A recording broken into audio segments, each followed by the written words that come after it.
Hello दोस्तों। तो आशा करत तनी कि रउरा सब अच्छा होखे। स्वागत बा भोजपुरी गाना 111 पर।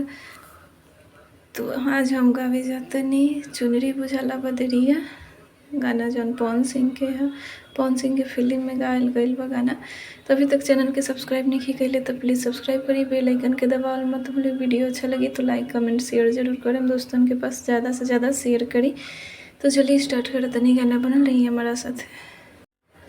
चुनरी बुझाला बदरिया, चेहरा बुझाला चांद हो। चुनरी बुझाला बदरिया, चेहरा बुझाला चांद हो। ओझल हो जाए कबो झिल मिलाए, लौके तमारे लजान हो। गलवा लगाला समरिया, पूरा करार मान हो। गलवा लगाला समरिया, पूरा करार मान हो। तारीफ इतना करा मत सजनवा, हो जाई पागल ई मनवा। बहिया में ले ले निहारा सूरतिया, नयन के तू ही सपनवा। तारीफ इतना करा मत सजनवा, हो जाई पागल ई मनवा। बहिया में ले ले निहारा सूरतिया, नयन के तू ही सपनवा।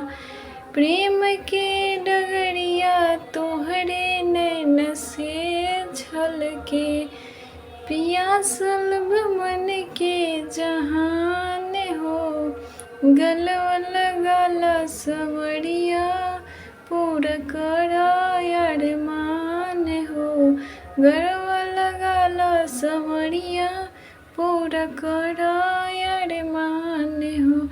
बहिया मियावा बनाइब दुल्हनिया, रूपवा से चमकी चंदनिया।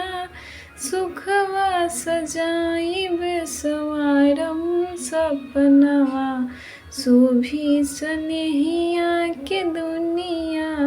मंगिया में सिनुरा सजा द सजनवा, खनक द चूड़ी कंगनवा।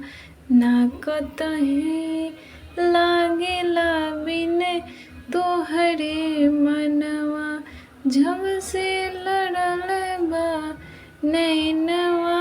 का हम कहीं रोग अइसन बा लागल, का हम कहीं रोग लागल बा अइसन। तोहरे में बसेला परान हो। गलवा लगाला समरिया, पूरा कर अरमान हो। गलवा लगाला समरिया, पूरा कर अरमान हो।